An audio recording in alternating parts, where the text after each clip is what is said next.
Hey, it's Ken and Gina here from OK Portugal, and welcome to another episode of Portugal Farm Life.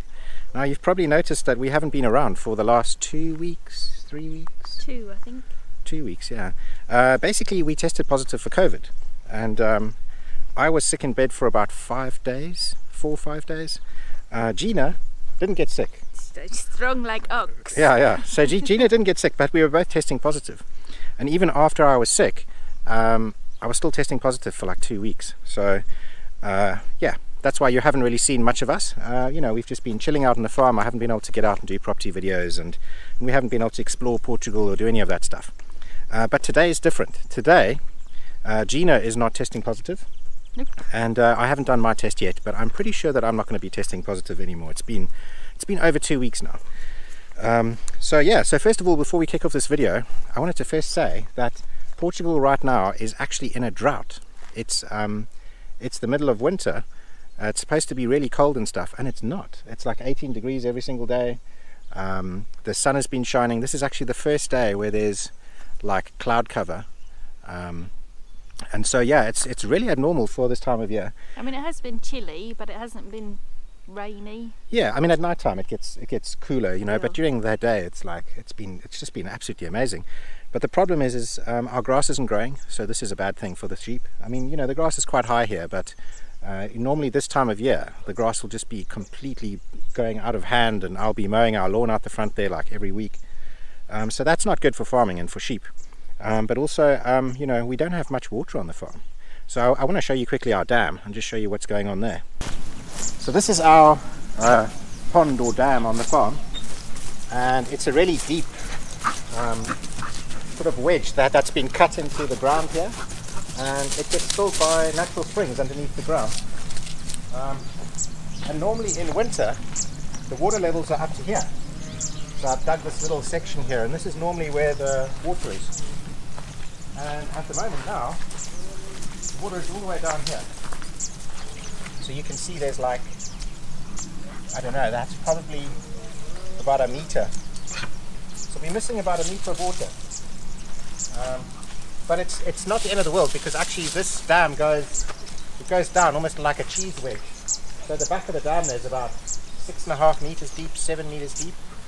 So there is still a lot of water in here, but obviously if this is winter and the water levels are already low, we're obviously in for a very, very dry and hot summer.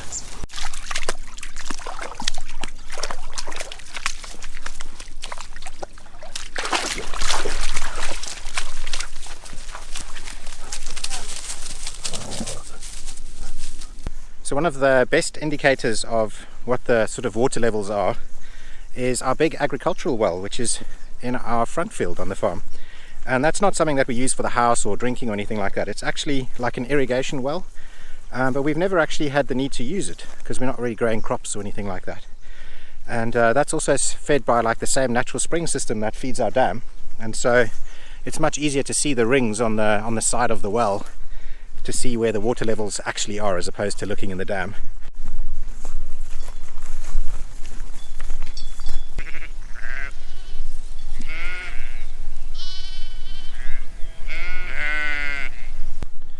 So this huge well over here is our sort of irrigation well.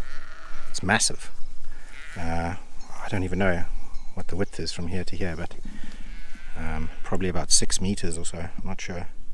But anyway, yeah, so you can see in here, we do still have quite a lot of water from ground level, which is where this black pipe comes in. It goes down 8 meters. So we do still have quite a lot of water. But this time now, where you see these circular rings, the water should be up to about there. So it just shows you, there's about, about 2 meters of water missing from this well, and it's in the middle of winter where we should have lots of water. So I don't think we're going to run out of water, because we do still have tons in that well. We have lots in our dam. We're not growing crops that require irrigation or anything like that, and so all of the water that we use on the farm is just for ourselves. So I think we're going to be okay, but there's definitely parts of Portugal which are going to be really badly affected by this drought. The north of Portugal is very green and it's very wet, it rains a lot, and it's kind of unheard of for this time of year for there to be fires up there. And if you look on the app called fogos.pt, it shows you where all the different fires are, how many firemen are fighting those fires.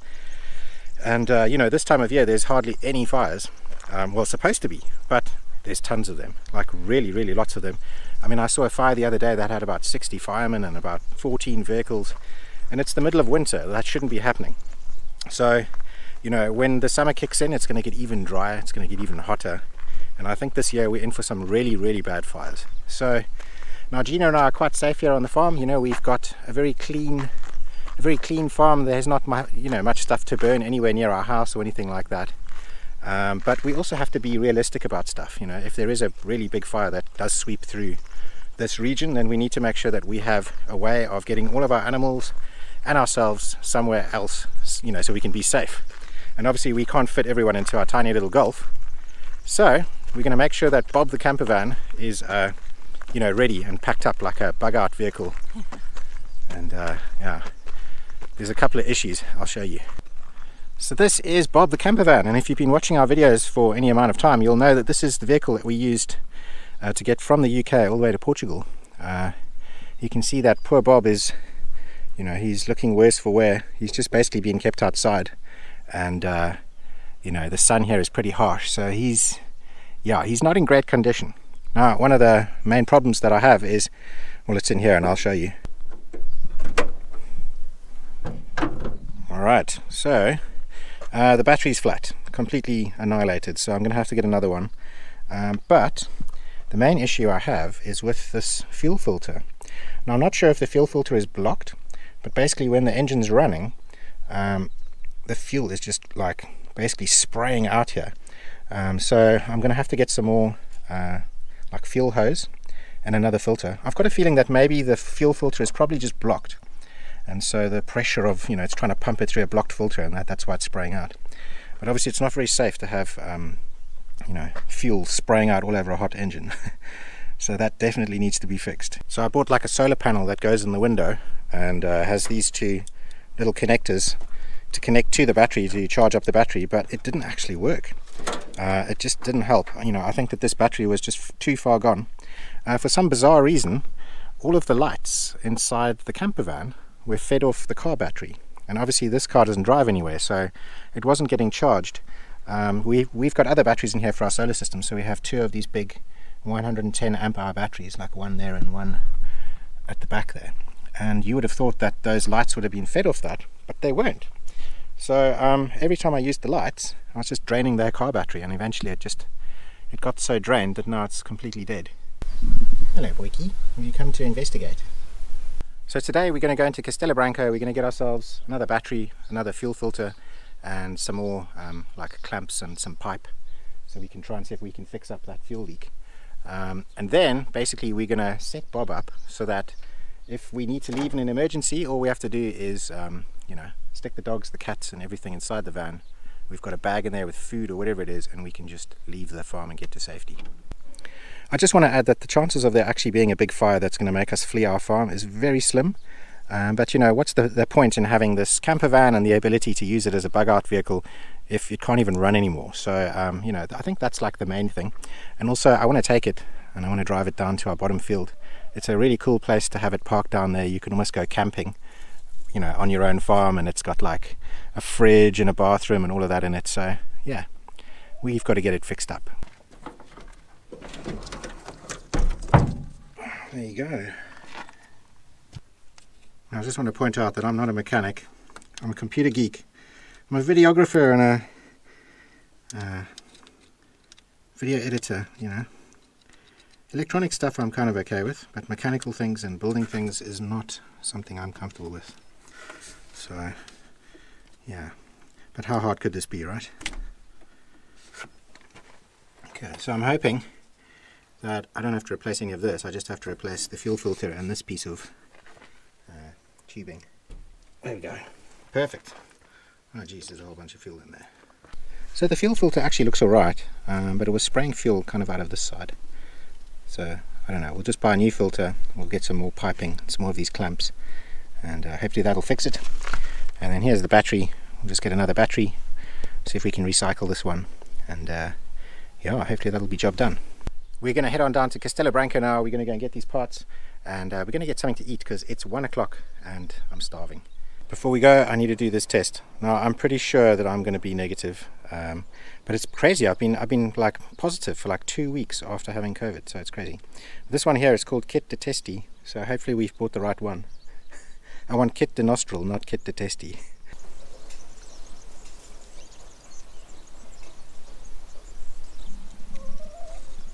And here we have the results are on their way. It's looking good so far. Basically, you put the liquid in there and then it starts to move its way across. And where it's got the T mark, that's the test line. So the C line there that you can see shows that the test is valid, so it's gone red. And where the T is, they've painted a little strip of antibodies that react to COVID, or SARS-CoV-2, which is like a flu and cold virus. So if there is a flu and cold virus inside the liquid, those antibodies will glow up red. And so far now it's not showing anything, but you have to wait about 15 minutes or so. But I mean, this is already this is good. When I was sick, this was showing up immediately. It was immediately glowing up red, so it looks pretty good. So under the watchful eye of Boykie, we now have our test results. These ones on this side are some of my old ones where you can see it's positive. This is the last one that I did a couple of days ago, and you can see there's like a very faint test line on there. So still positive, and this is today's one. And you can see there's definitely no test line.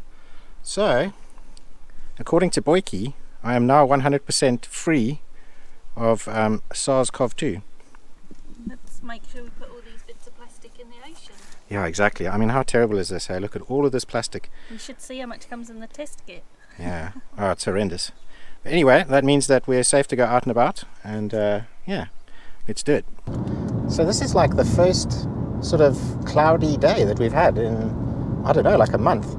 And like every single day it's been blue skies, sunshine. Like when you're in the sun and you've got the sun on your skin, it's actually really hot and it's just like t-shirt weather.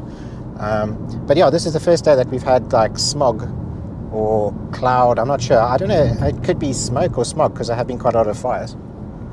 But yeah, and it's a bit cooler. It's 15 degrees. Let's go and have a look at the dam and see just how low the water in the dam is.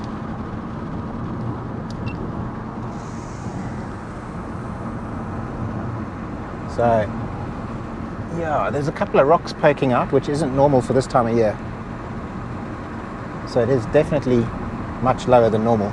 We have arrived in Castelo Branco. We are starving. It is like almost 2 o'clock. I haven't eaten lunch, so we're going to go and get some food first, and then we'll sort out the rest of the day. So we are back. We are outside. We are mingling with the public again. We have beer. Yeah. Cheers, everyone. Starting to get very hungry. 2:10, haven't had breakfast, haven't had lunch. Already drinking a beer. No food. It's your own fault. It is. It's always my own fault. Okay, well that's lunch sorted. It's like almost 3 o'clock now. So we're running a little bit late, but now we're going to go to a place called Rodi. Rodi, yeah. It's kind of like a place where you can go and get your car serviced and stuff. It's probably not the best place to go and buy these parts, but I don't really know of anywhere else. Cool, so I got myself a new battery. I've got the part here. The fuel filter looks different, but I don't think it makes too much of a difference. You know, it's like smaller. And then these clamps, I'm not sure. I think these clamps might be too big. Anyway, that's all they had. Yeah, we're just going to this auto inspection place because Gina's got to do her, I don't know what do they call it here? IMT, but I don't know what you actually call IMT. it. So it's kind of like an MOT where your car gets basically inspected and they make sure that everything's fine with it. Yeah, we were supposed to do it in November and we completely forgot. And it's like January. No, it's February. Yeah. So we've been driving around illegally and we didn't even realize it. Now, normally in England, when we would do something like this, we would give our car a wash and it would be all clean and stuff. And yeah, we haven't done that today. So the car is like a big filthy mess. And in England, I think like if you clean your car, then you've got a better chance of like getting through without any problems. I'm not sure if that's how it works.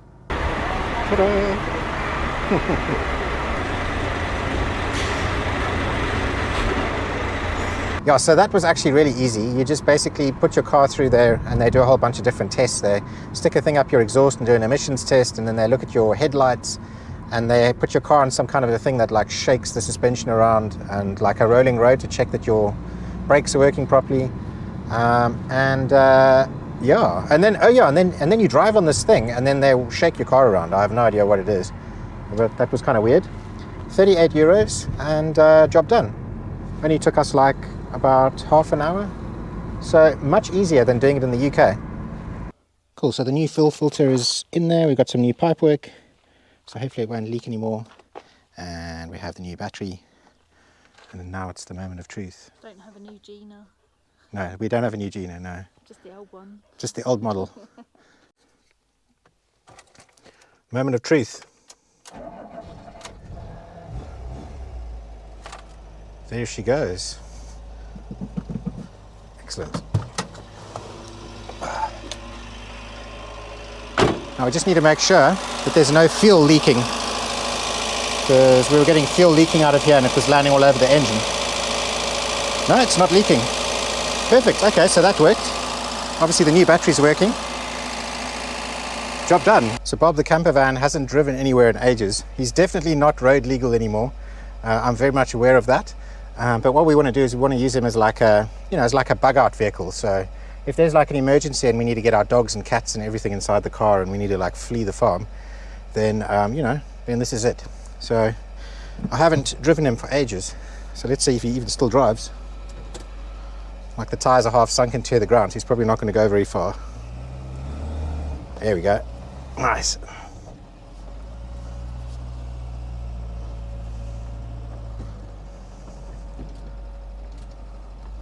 Cool. Well, we're on the road, on the grass.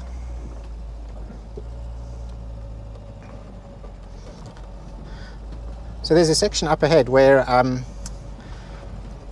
the trees are basically blocking me, and so I have to go right through the field, but I don't want to go right through the field. Today's the day I'm actually going to fix those trees, and yeah, I'm going to trim some off, because if there is an emergency, the last thing I want to have to do is actually like drive through the grass. Imagine if the grass is like really high, So today we're going to have to fix this.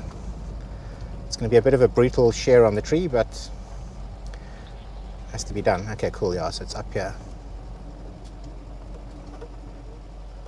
Okay, so let's get as close as we can, and then I know how much I have to chop off.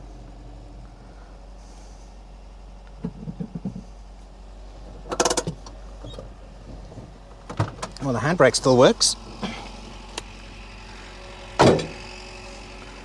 Okay, yeah, so we're going to have to take off this. Let's see. We're going to have to take a little bit off this tree, and we're going to have to take some off this tree.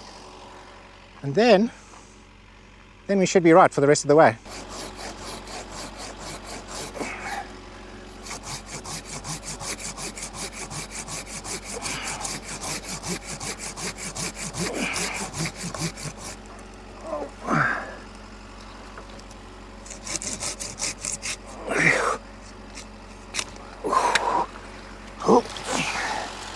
Whew. That was close.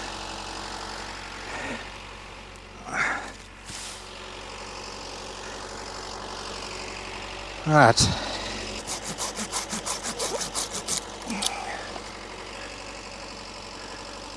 Okay. All right, that's a bit better. Yeah, because before I was having to go across the grass here and then back in again. And obviously when this grass starts to get tall, that's not an option, so I need a nice clear path. That should do the trick.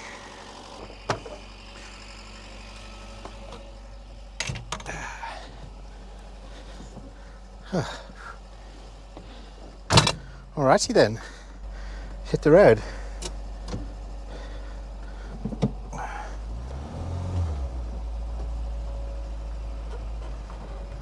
Yeah, perfect. There's no rubbing. We're all good. Apart from that side. What's going on up there? You can hear scratching. All right. Well, that seems to have worked. I'll just have to open up this gate and we can park in the bottom field.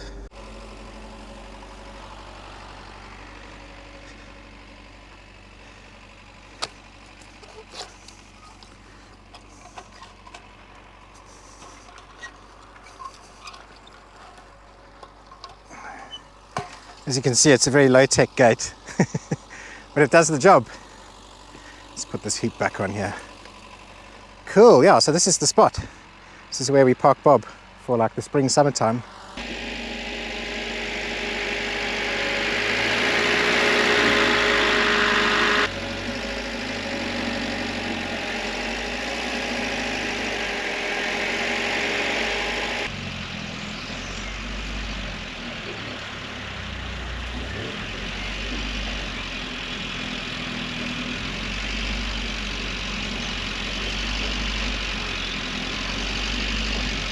Cool, well, there you have it. Bob is in his summer spot. Now I know it's not actually summer yet, but like the reason why we take him out here in winter is because the ground's usually really boggy, and obviously the ground's so dry now that there's no point. It's also quite nice to have him down here because, I mean, look at the views. So, you know, this is a really great spot. You can put the awning out and you can put tables and chairs and you can basically chill down here and have like picnics and stuff, which is really cool. So yeah, I've been wanting to move him down here for ages. Because it's been so dry, but you know, with the problem you had with the fuel line and the battery and everything, it wasn't possible. So it's all sorted, and Bob is functioning, well, kind of functioning again. Do you know what we haven't shown you guys is just how big Edmundo, our puppy, is. In the last 2 weeks, Eddie's grown like phenomenally. He's getting really, really big. So let me just get to him quickly and I'll show you. He's a real sweetie, but he's a real challenge. Very, very naughty puppy, let's put it that way. He's in trouble like most of the day for doing stuff that he shouldn't do. So you can see Eddie is getting quite big. There he's in the center. And he's almost mimosa sized now, which is pretty crazy. Look at that. Obviously Dog is still the big boy, but I brought a tape measure because I want to show just how big the feet are, because the feet are absolutely enormous on this puppy. Look at those feet. So obviously Dog's still got the bigger feet. So Dog's foot is about 8 centimeters across. And let's see if I can sneak that in. And Eddie's foot is about 7 centimeters across. So Eddie's feet are almost as big as Dog's, which is pretty crazy. And let's see, little Mimosa's foot is about 6 centimeters across. From the ground up to his ankle is about 17 centimeters. So up to his heel from the ground up. And let's see our little Eddie. Come on, Eddie. Eddie. Eddie's is 19 centimeters.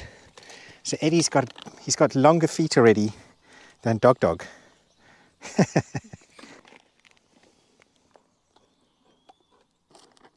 So we're playing a game of use the nose.